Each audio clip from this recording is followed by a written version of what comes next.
Hey there, and welcome to the Cosy Corner, a podcast about all things cozy. Join us as we dive into the world of film and TV, a little true crime and spooky time, food reviews, and talk to some special guests too. So get cozy, grab some snacks, and settle in, because we're about to begin. Hello, and thank you so much for joining me for this episode of Cosy Corner. My name's Emilie, and today I'm going to be talking about what we do in the shadows. But if you're unfamiliar with the show, or you need a bit of a brief recap, don't worry, I've got you covered. But before we get into that, make sure to check us out on Instagram, Facebook, YouTube, and of course, subscribe on your favourite podcasting app and rate us. That really, really helps. Please go ahead and give us a rating on Spotify, and yeah, give us some feedback. Let us know what you like about this podcast. It really helps and we really appreciate it. So all the links to those socials are in the show notes below, so yeah, go check those out. So what we do in the shadows. This is a show that I started watching the film first, which that was released a few years before this even came out, this show. But the film, I started watching that. Thought it was quite funny and it was interesting, but I didn't think anything much of it. I just thought, oh, it's good, it was interesting, it's funny, bit different. But then I seen a few years later that they did a TV show version, and I thought, oh god, no, because how are they supposed to reinvent like the same characters and all that for a TV show version? Surely they've explored what they needed to. But I was dead wrong. This show is one of the funniest things I've ever seen, and I could watch it again and again and again, and I have done. And I don't rewatch shows often, but when I do, it's because they're good. You know, I'm not going to watch something again that I didn't enjoy. So that's a good sign. The only shows that I rewatch are like Parks and Rec, The Vampire Diaries, and What We Do in the Shadows. So there we go. Brooklyn Nine-Nine as well, that's another one. Things like that I like to watch because they're very, well, funny. Mostly it's funny, or it's something that's really interesting that I like to rewatch. So yeah, this is a series that I've watched more than once. It's been a really funny show that captured a lot of attention, primarily because of its uniqueness. And of course, from the film, that's how it was inspired, that's how it was brought about. They decided to, instead of using the same characters as the film, they completely changed it, added in a whole bunch of new characters, and these new characters are incredibly developed and in-depth. You do feel like these are real people, even when they're in the most outrageous of situations. It feels real. So let's explore it a bit more. The mockumentary-style series is based on the 2014 film of the same name, co-written and co-directed by Jermaine Clement and Taika Waititi. Now, I really enjoy Taika's work. He's done a lot of amazing things, interesting things, like Our Flag Means Death, that's a big one. And of course, he's dipped his toe into quite a few Marvel projects as well. Most people know him as Korg in Marvel, the rock guy, the guy who's made of rocks, and he wants to make rock babies, that guy. I believe he also voiced the Screaming Goats as well in the latest Thor movie. So yeah, he's directed a few different Marvel projects as well. So I've enjoyed his work. I think he does great stuff. Whatever he does, it tends to be, has that same kind of humour throughout it. You can tell it's got that Taika touch, you can feel that different kind of humour. It's a bit more silly and a bit like oddbod characters and kind of goofball, but funny in a way where it doesn't just make you laugh. There's also a lot of heart to it as well. So I do like his work. The pair have also starred in the original film, but handed over most of the acting on the TV version to a whole new host of castmates, which I think was the right move here. Because in the original, it was good, but it didn't feel like there was more story to tell with those characters. So I am very glad that they made that choice. The show takes on like a whole new host of these oddball characters who are just often stuck in their ways and facing challenges of the modern day world. Because these characters tend to stay in their kind of era. Like, they've picked an era that they liked and they stayed in it. That's kind of what they do, like, especially with clothing.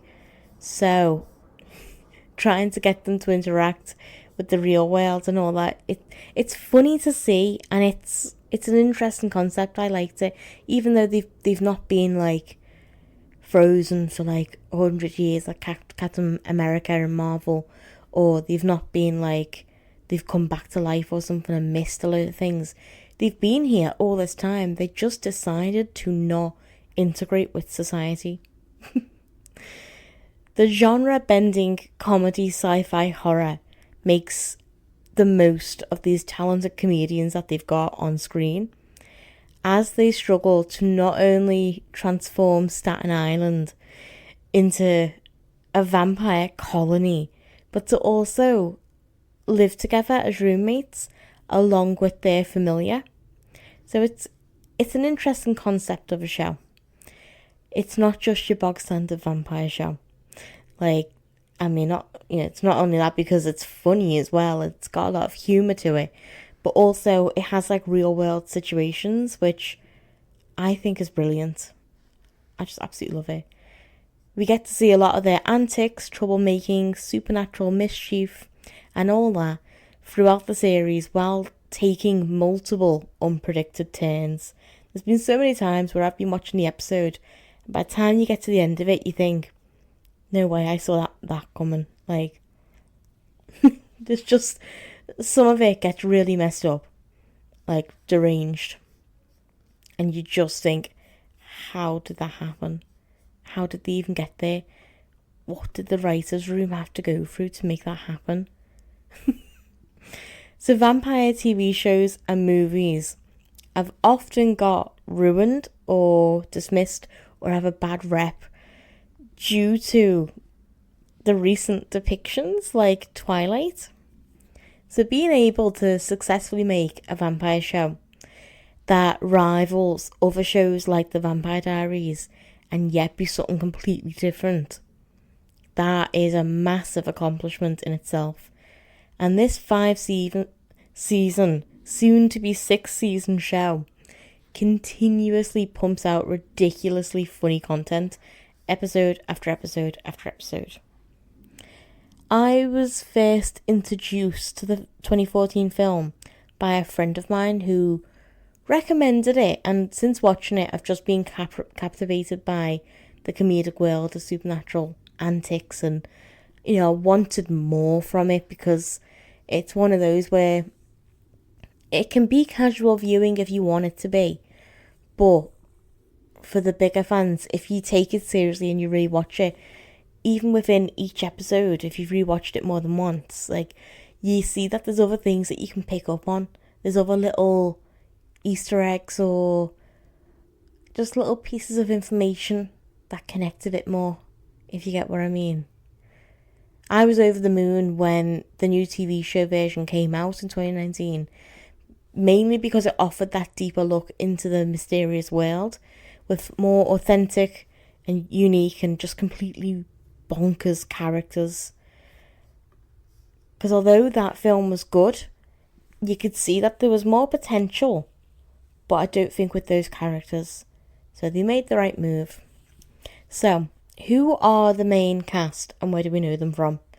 Apologies for any pronunciations here. I'm dyslexic and I'm just really crap at saying words and names sometimes. So don't come for me. So where do we know Nadja from? Well, the actress who plays Nadja, Natasha? I want to say Natasha, but it's not.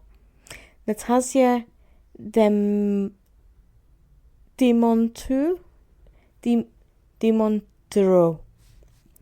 We're just going to go ahead and refer to her as Nadja.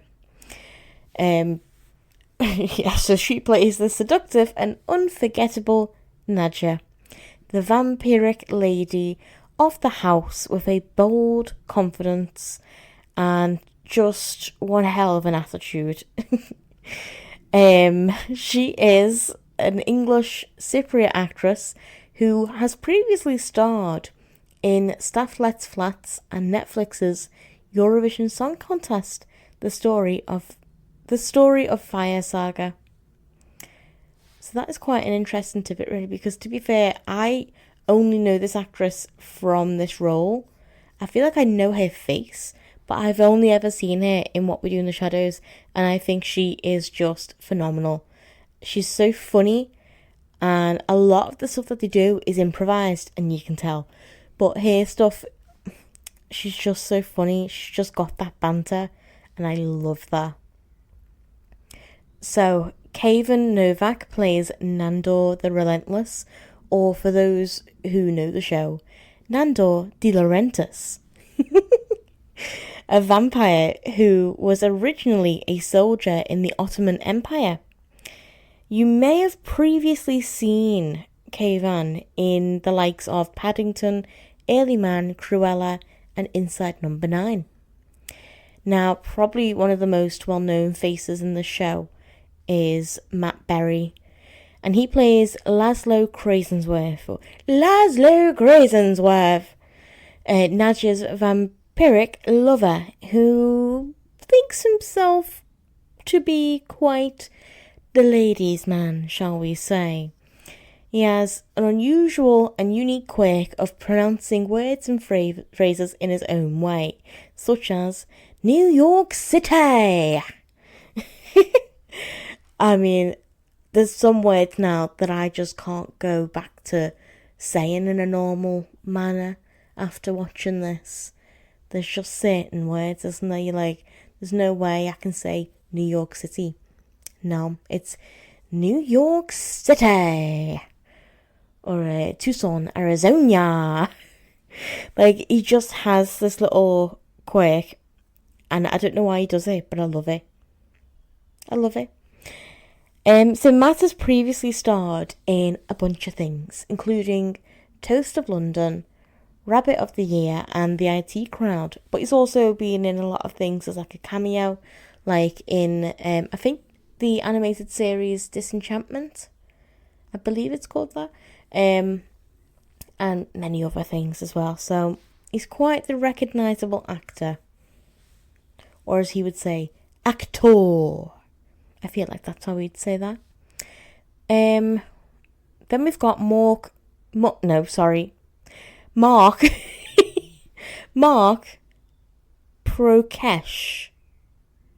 Prokesh. Let's go with that. So he plays an energy vampire called Colin Robinson.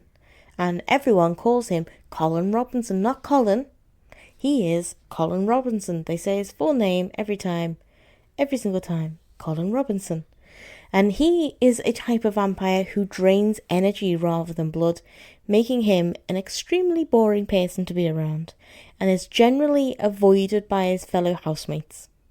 Mark has starred in the US version of The Office, as well as Better Call Saul. So I know him from both of those things. When I was researching this a bit more to see where I know them from, it did surprise me. I was like, oh my goodness, yes, I know him from those. Like, that's where I know him from. And honestly, it could well be that he also plays Colin Robinson, but in The Office, because the character that he plays in The Office is very similar to Colin Robinson.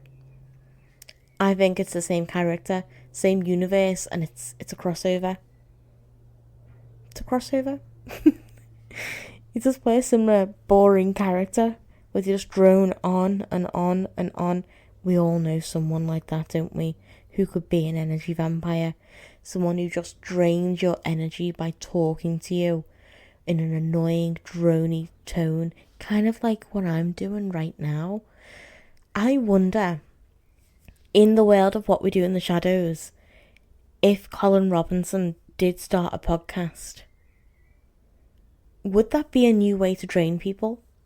Or is that not how it works? Because I remember seeing in an episode, he could interact with people online.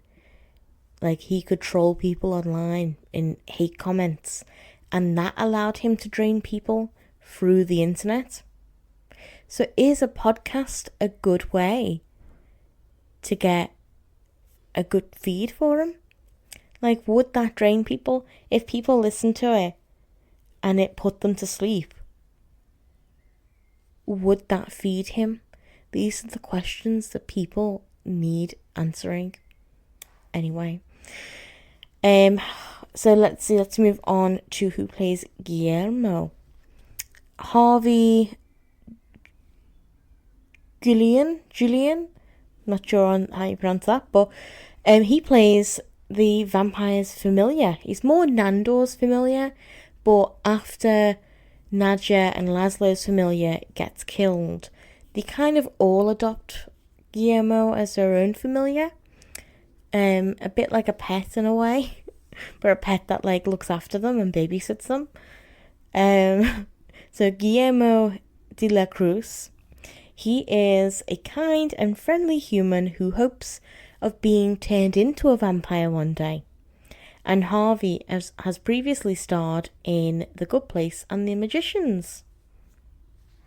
Now, I have to say, the casting for this show, hands down, one of the best things ever.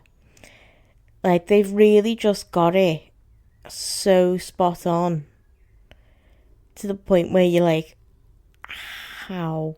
Like, there's no way it would be possible for anyone else to really play these characters as well as what I think all of these can. Like, it's just so seamless and really realistic in a way. Like, they all bring something to it, and a lot of the time that can be a bit unexpected but wanted. Like, it's hard to explain, but you can just see how much fun they're all having and how many different unique parts that they bring to these characters.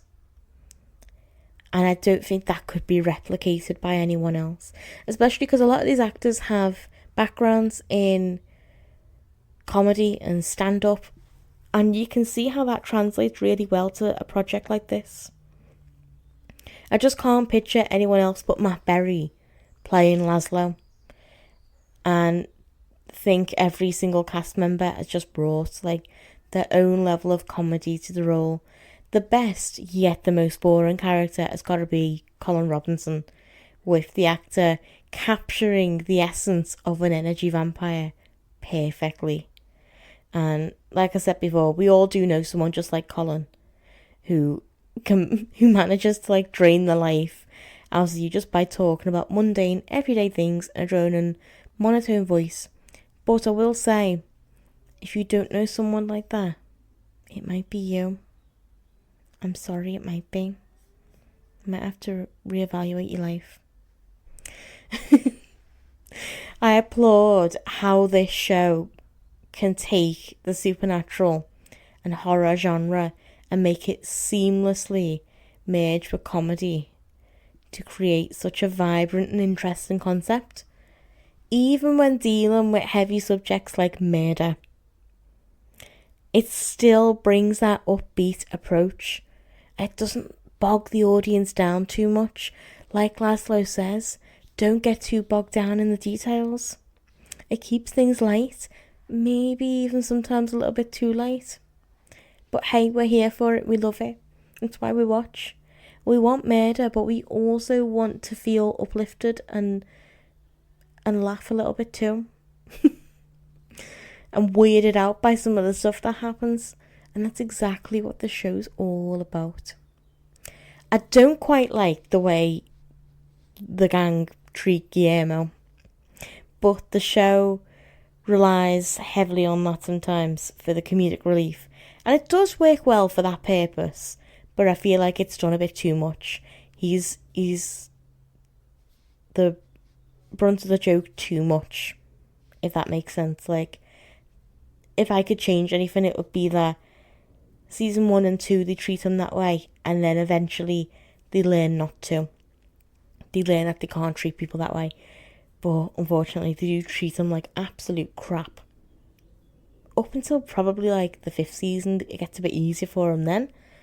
So I do feel sorry for Guillermo so much, because he seems like such a lovely person, and he's constantly being treated like crap. And I mean, they do change their approach with him eventually. They do allow him to be a bit more of an equal. Takes some time. But even then, he's still doing a lot of their dirty work. And it's not fair. Guillermo, it's not fair. It's not fair for Guillermo. So even when Guillermo kind of eventually gets treated as an equal in the later series, it still feels a bit off. And it has an undertone that he will never truly be an equal to the vampires, because he's human and he's going to remain human. So, yeah, I get it though, because it does offer some comedic relief there. It shows, I think, how the vampires see themselves and see humans in the way that they treat him. It expresses that they feel like they're better than humans and superior, as do most vampires in the show. It's rare to come across one that doesn't. So that is just a part of their traits, and I get that. I just think it should have loosened up a bit after a few seasons. But we can see that they have developed a soft spot for him, and that they do love him in their own way, even if they don't show it very much. It's interesting to see the amount of intertextuality implied within the show. I love that word, intertextuality. It sounds so fancy. I used to have an English teacher that was also a media teacher. This is a quick little tangent, just to let you know. Tangent! So I had an English media teacher. Lovely guy. Really nice. And every time in media, if we could say the word intertextuality, or if we could write it down in like an essay or something, he would make a really big deal about it, because like that was the word that got you loads of points. So if people don't know, intertextuality means like one media text referring to another. So like if The Simpsons referenced Titanic, do you know what I mean? Like if they were on like a boat doing the Titanic pose, that's intertextuality. One media text referring to another. So whenever we would be writing, and even if I could slip that in, I would do, he would go bonkers. He'd be reading it, and like, because we had to pass our papers. It's like, you know, olden days when we didn't have like iPads in schools. When I say olden days, I'm 26, but still, we wrote things on paper. So outdated. But yeah, we wrote things on paper, and I remember writing like an essay, and I was like, I can fit in intertextuality in this. He's gonna love it. So I wrote it down, talking about it, and then when you pass it to the front and like he's reading it, marking it while you work on something else, if he would come across that word, he would always get up out of his seat and go, intertextuality, and like his whole body would like shake and vibrate, and he would kind of squeal with excitement. And that happened every time someone either slipped it into an essay, or if someone answered a question and said that's intertextuality. He did that every time. So obviously that encouraged us to write and talk about it a lot more. So every lesson he'd be doing that like 5 or 6 times, maybe more. And it made the day. We loved it. We were like, who's gonna get say next time with that? Who's gonna do that next time? Like, did you slip in intersexuality? I did too. Like, honestly, you just gotta make lessons more fun for students and then they'll participate. Like, we were all really into intersexuality. We were like, how do we get this in? How do we make Sir continue to do this little dance that he's doing? And we'd look forward to it every day. So anyway, tangent over. Just want to tell you about my bizarre English and media teacher that everyone absolutely loved. He was my favourite. And it stuck on my head. I now know what intersexuality is. I will never forget. And I feel like every single time I say it, he somehow knows. And like maybe he's right now going, intertextuality, woo! Like maybe that could be happening right now. I feel like it's a bit like a spidey sense. He's gonna know. He's gonna know. But anyway, tangent over, back to the review. So it's interesting to see the amount of intersexuality implied within the show, as having Guillermo sleep under the stairs and feeling like an outcast is a very obvious reference to Harry Potter and his mistreatment. And we do keep seeing this throughout the show. Often it can be a bit overstated, but because of the genre and how it doesn't take itself too seriously, it doesn't get old and it keeps the plot refreshed and fun. So I like it. I think it's fun. It can be quite heartbreaking to witness how the vampires continue to treat Guillermo, but it also explores how these centuries-old creatures view humans and humanity overall. Over time, it is nice to see how they all become fond of Guillermo and do small acts of kindness for him in their own little way, even if it is misguided and completely wrong. But hey, at least they tried. The scenarios that the vampires get themselves into throughout this series is just so funny and playful. And the plot just keeps giving us, keeps us entertained. Whenever they are facing city council meetings or whatever it is, like opening a vampire nightclub, applying for citizenship, gate crashing local news, interfering with politics, whatever it is, it will always keep us laughing. It will always just keep it fresh and funny, light-hearted. And I think that can be hard to do repeatedly.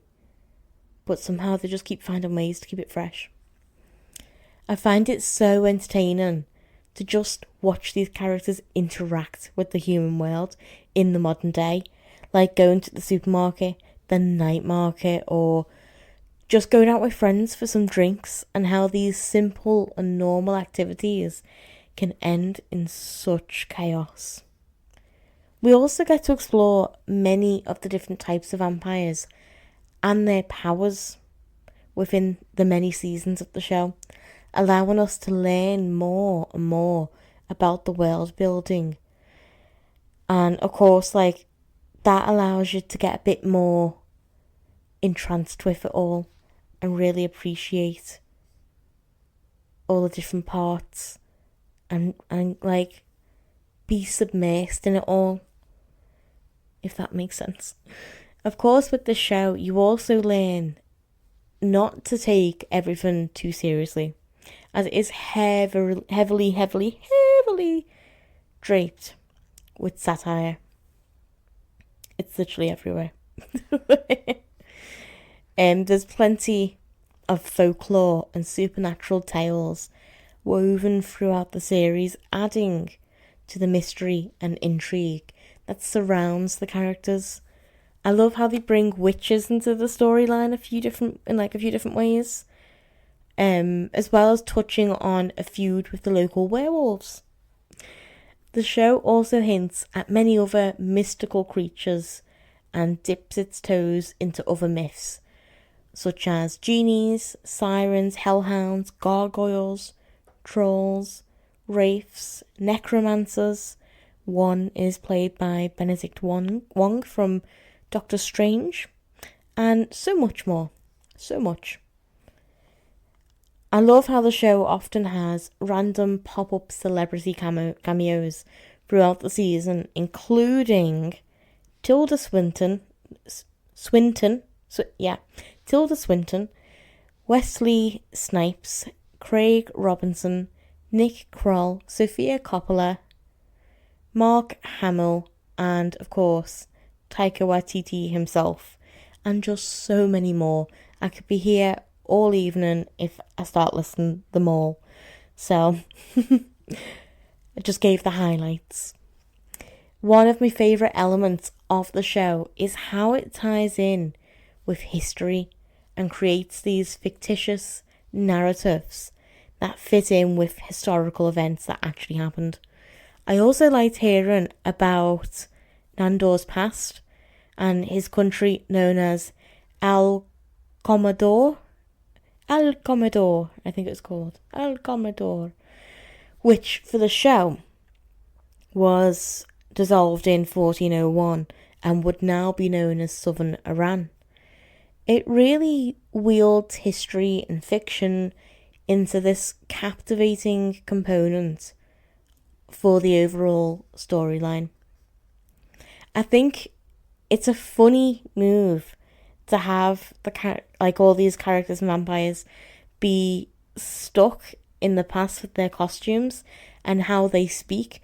It adds to the feel of outdatedness, and we wouldn't get that if they were in modern day clothes. I would have liked to see more episodes fully explore them trying to really blend in by going shopping and having a makeover montage of buying new clothes, like a whole new wardrobe. Okay, so now is for a special segment called Emilie's Episode Ideas. Get ready, buckle up, strap yourself in. This is where I'm going to tell you what kind of episodes I think should be included in the last season of What We Do in the Shadows. Are we ready? So sticking with the clothes thing, first of all, I think it would be really fun to see them experiment with modern day style hair and makeup and really try it out in public. Like, seriously try it out, really actually trying to blend in. Ironically, I think they would actually feel more out of place in those clothes than they actually do in the clothes that are really, really outdated. If that makes sense. And it would make them not blend in because of how they look. Like, they obviously prefer their old-timey clothes because that's what they stay in all the time.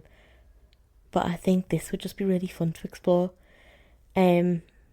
What a romp that kind of episode would be. Like, can you imagine, because I certainly can, but can you imagine Nadja looking up eyeliner and contouring tutorials on YouTube and following along and getting annoyed and cursing them when she can't get the flick right? Like, come on. I can see Nandor and Laszlo hiring a personal stylist, hating everything, and ended up going shopping with their neighbour Sean. And like just relying on Sean's judgment, which is quite impaired when it comes to fashion. And he probably ends up like roping his wife into it. And then oh my god, their style. It's quite trashy. Like, it's a trashy look, stylish but trashy. So like, that's what we'd end up seeing Nandor and Laszlo in, and they'll be thinking that they look really good. We need that. Another cool idea I think could work really well is having an episode feature them accidentally attending a vampire-themed Comic-Con-like event where they're not in costume, but everyone thinks that they are because they wear old-timey stuff and they look like vampires. And one of them probably gets mistaken for a guest or a speaker and ends up on stage. I could see this happening to Nandor, most likely. And he gets insulted when people think that he's in costume and feels the need to prove to everyone that he's a real vampire. But every attempt fails and people just think that it's a magic trick and like it's an act. And no matter what he does, no one believes him. They all are just applauding like, wow, well done. We have no idea how you did that. That's amazing. Because he's got all these powers. We know like he's got some kind of like telekinesis and he can light candles whenever he wants. You know, like we've seen stuff like that. He does hypnosis. He can fly. Like we've seen some of his powers before. The man flew to space once. Just in nothing. He just went to space.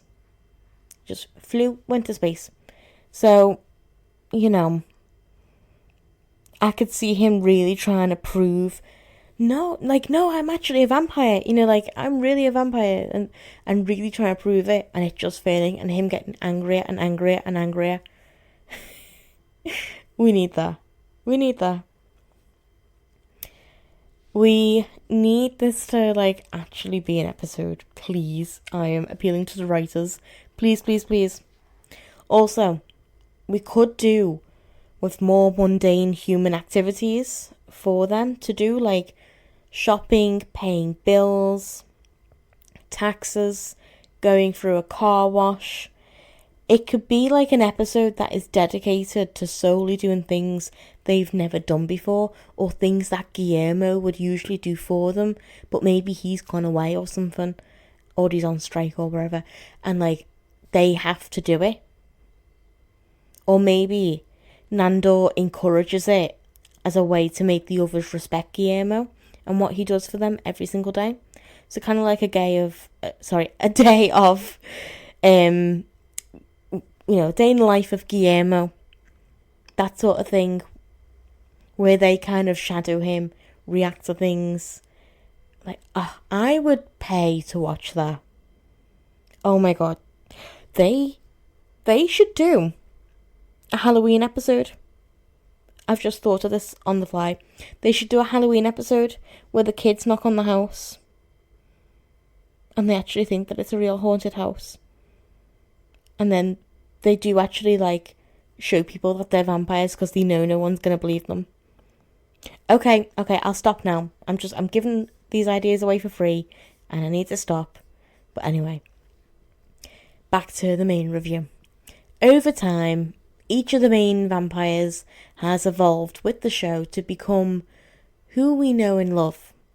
We've been able to witness the small milestones of character growth, mainly reflecting in how they treat Guillermo and Colin Robinson, or even the guide. It's been good to see how they first met and like how we were introduced to them and how it all started with each character to now where it's ended up. I don't think anyone could have expected baby Colin Robinson and his own character evolution process. Like his literal evolution process, though. If you've seen the show, you'll get what I mean. I've really enjoyed seeing how Laszlo learned to show his softer side and actually consider other people more like Guillermo. And Nadia has developed a gradual understanding of her actions towards others and how they matter and can cause harm, both to her and the person she was mean to, aka, Karma. And Nandor shows how much he really does respect and care for Guillermo through his kind act of helping him turn back into a human after a failed transformation attempt. And especially after Guillermo basically committed vampire treason by having someone else other than his master turn him. That's a big thing in the vampire community. You do that, that's the biggest insult. That is the biggest FU to Nandor. And yet, after he really struggled, after when he learned that, Nandor did forgive Guillermo. That's no easy feat for vampires. So despite this being the ultimate FU to Nandor, and being considered the most disrespectful crime a familiar can ever commit, punishable by death, Nandor just decides to help him because he cares for Guillermo. Granted, after trying to kill him and threatening his family, he did do that, but he does eventually forgive him. He does the unthinkable for a vampire and lets Guillermo live, allowing him back into their lives, now rebranded as an equal from now on, with a lot more respect for him, although he's not really an equal. They don't fully treat him like one, but it's close enough. It was really interesting to see Nandor and the gang struggle with that idea of betrayal and see how that played out in their reality. The amount of improv in this that we see, it's amazing. What makes it such a blast to watch? It's just like you never know where that episode's going to go. And some scenes you can tell were improvised, as there's just no way anyone could write some of that stuff. I love how the creators allow time after scenes to just let the actors improvise and see where it leads. It does just let the show become that much more special and harness the talent of those amazing comedic actors involved. It wouldn't be the same show without it. As well as unrelenting comedy, this show also has heart, which is why I think I love it so much. Other shows that Taika has worked on, like Our Flag Means Death, it tends to follow a similar pattern where it combines the two in a spectacular way. This is such a comfort show for me. It's my go-to. When I need cheering up or a good laugh, but also want some spooky vibes, I'm going to watch What We Do in the Shadows. It's my go-to. There's so many episodes, because there's 5 seasons now. 6 is on its way. So there's so much to choose from. So I forgot how to speak. One moment. I'm back. I'm not very good at speaking, and that's why I started a podcast, because that's a great idea. To finish off my review of What We Do in the Shadows, here are my top 10 favourite episodes to date. Are we ready? Make some notes. These are the best. I mean, I'll tell you my ultimate favourite one as well at the end. But here we go.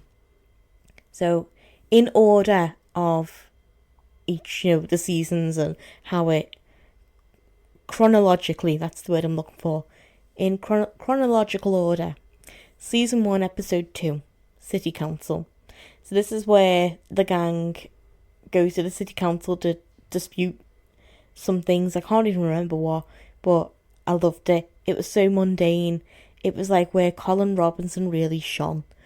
And it was just so funny seeing them try to interact with this local politics and figuring out how do we get what we want in a world where we don't really know how to handle it. Very funny. Baron's Night Out. Oh, that is a top tier episode there.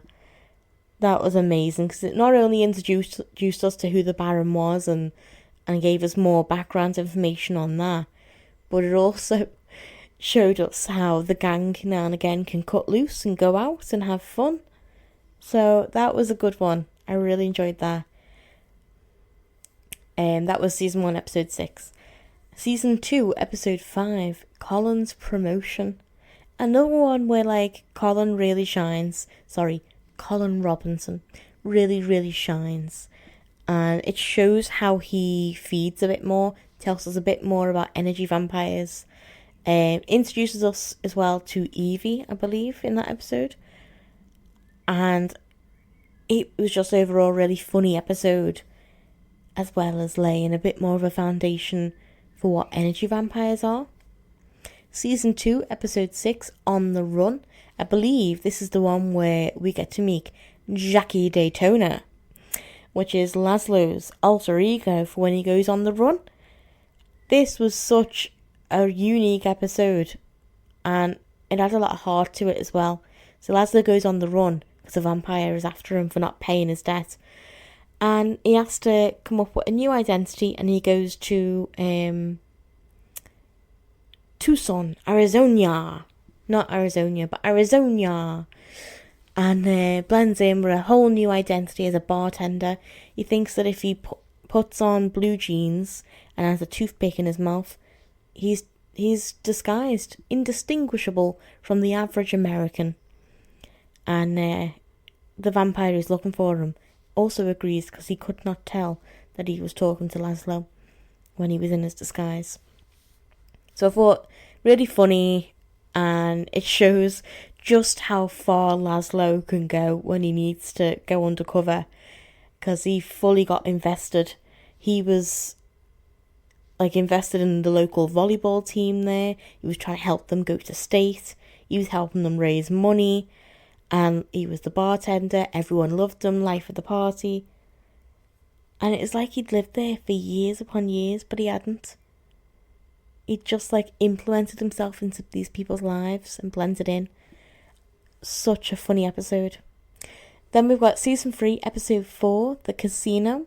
That's a really funny one. And we get to see how the vampires travel, which, if you're not familiar with the show too much or you can't remember, they have to, if they travel somewhere new, then they have to take a bag full of soil from their homeland with them. Otherwise, they are unable to sleep. They cannot sleep unless they are around their homeland soil. It's some kind of vampire folklore thing. So at home, they will have their soil in a bag, in their coffin or wherever.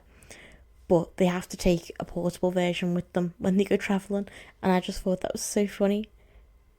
And I think, I've just remembered what actually happens. The soil gets hoovered up. The cleaners come in and, just get rid of the soil and all that. Just fully get rid of it. So then they all can't sleep. So then Guillermo has to go to each of their different countries and collect soil for them, and then come back and give them it so that they can sleep. So funny. So over the top. Speaking of over the top, now we've got season 3, episode 8, The Wellness Centre. One of the best episodes, I think. So funny. It explores vampire immortality and how Nandor really has to struggle with that. And it becomes quite a depressed vampire, thinking about the endlessness of immortality and how there's literally no end and there's no point. And it's all very dark and deep. A bit sad, but then he rediscovers that he can actually reject his vampirism at the wellness centre. There's this place, it's kind of like a cult, I would say. It's definitely given cult vibes, and they reject vampirism, and they believe that they're all humans, and they're trying to make their body be human again.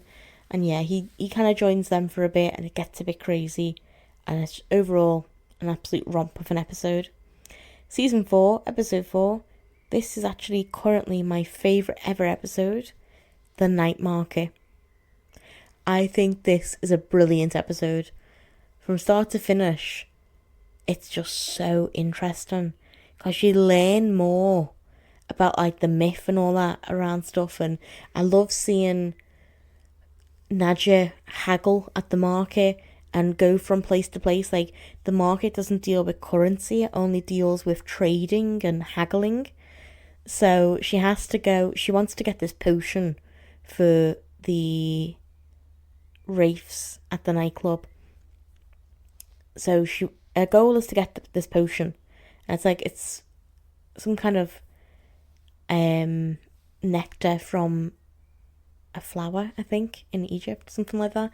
So that's her goal, is to get the flower. So she goes to the night market, and she has to buy something from somewhere first, and then trade with other places, and then trade with other places, until she gets something that she knows the person who deals with the potion will actually want that object, and then she can trade with them. So it's quite like convoluted and like cumbersome, but I enjoyed that. I enjoyed seeing all the different types of market stalls and different people who were selling things, and we got to see the Valkyries, which are from Norse mythology. I love anything to do with like mythology and different supernatural creatures. And then with Laszlo as well, he's teaching baby Colin Robinson all about fairy tales, and that what we see on the page isn't what is in reality. So he shows them that fairies aren't actually cute little lovely female creatures with wings. Instead, they eat garbage and they stink. Like, it challenges our perception of stuff as well, and I love that. I think that's great. And then of course we get to see Guillermo accidentally enter the familiar fighting ring. Like, it's kind of like some sort of like a legal fighting ring thing. And Nando is like, my familiar can beat all your familiars. And it's just so funny. And then they end up fighting as well. So then it's familiar versus master. And it just gets way out of hand. And it's just overall such an interesting episode. I loved it. Then we've got season 4, episode 8, Go Flip Yourself. This, I think, is my second favourite. I loved it.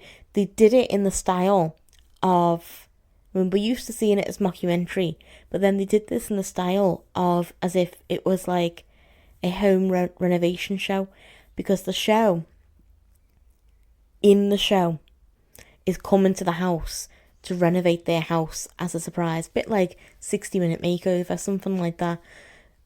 But it's all a disguise, because the person running that show is actually Simon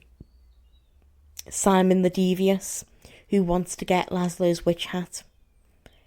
So he's come up with this plot to get into the house. He fully went over the top and committed completely many years of his life creating this TV show just to be able to get himself into Laszlo's house to be able to steal the witch hat. And it works. But it's also a really good, funny episode. Then we've got season 5, episode 5, local news. And this is the one where we get Nandor de Laurentiis, because she mishears him and thinks she says that instead of Nandor the Relentless, which her version makes like way more sense. You would think that's what he is saying. But I loved how this brought in like modern day news report and being able to see how the gang react to their street being on the news for like, I think there was a flood or something in the street, and Nandor gets interviewed on the news and he's dead happy about it, but then he accidentally reveals that they're vampires, and he's like, oh my god, what do we do? I've just told the whole world. I mean, he didn't really, he just kind of said, I've been here since 18 blah blah blah. And then he's like, I mean, 19, blah, blah, blah. You're not 18, then we'll be how old? Oh, I'm so silly. And then he runs back and is thinking to the rest of the gang, oh my god, I've just revealed we're vampires. No one cares. No one's taking that seriously. But he believes fully, I've just told them our secret. And then he devises a plan to kidnap the news reporter for some reason. But it's very funny episode again. They're all hilarious, and then the gang actually end up presenting the local news because they kill all of them in there. They think that that's a good idea for some reason. But I did enjoy when they were doing the news report. That was very funny. Colin Robinson was the weatherman. That seems fitting. Nandor was one of the main presenters with Nadja, and then the sports one was Laszlo. It was perfect. And then lastly, season 5, episode 7, hybrid creatures. Now this was a really interesting one, because we got to see a lot of experimentation from Laszlo, trying to figure out what was going on with Guillermo at the time, when he was transforming into a vampire, but not fully. And he was trying to experiment and see how he could help him. But mainly, Laszlo is just a very curious person, and he was feeding his own scientific curiosity. So it wasn't really much about Guillermo, but he was helping him in the long run. And yeah, we got to see the results of some of those experiments, which I won't spoil it if you haven't seen it. It's bizarre. It's crazy. But filled with a whole lot of fun and just madness. So yeah, overall that's my review of What We Do in the Shadows and the TV show, and I hope you guys really enjoyed it. I think it's such an interesting TV show. If you haven't seen it, go watch it. I haven't spoiled much. In fact, I've kept the majority completely out of it because I don't want it to be a spoiler heavy review. And if it's one that you just haven't watched in a while, go back and watch it. It's a really good watch. So yeah, let me know in our social media comments whether this is something that you guys enjoy. Have you been watching What We Do in the Shadows? What's your favourite episode? And yeah, let us know as well if you've been enjoying these reviews that we've been doing while Abby's not well and I'm taking over for a little bit.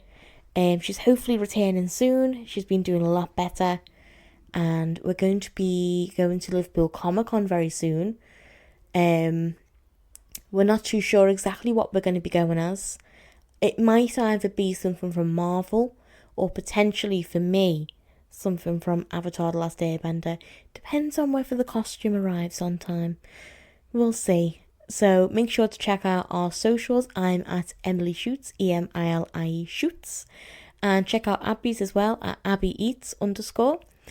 And you can see what we're up to for Comic Con. And hopefully we'll be doing a vlogcast from Comic Con as well. And maybe even potentially go live if we've got the time. So yeah, let us know what you've been really enjoying about these episodes, because that kind of feedback is so valuable to us. So head over there and tell us. But thank you so much for watching. And we've really, really enjoyed having you. We love all of our listeners and we appreciate any new listeners. So make sure, give us a rating on Spotify. Share this episode with someone that you think might like it. And don't forget to stay cozy.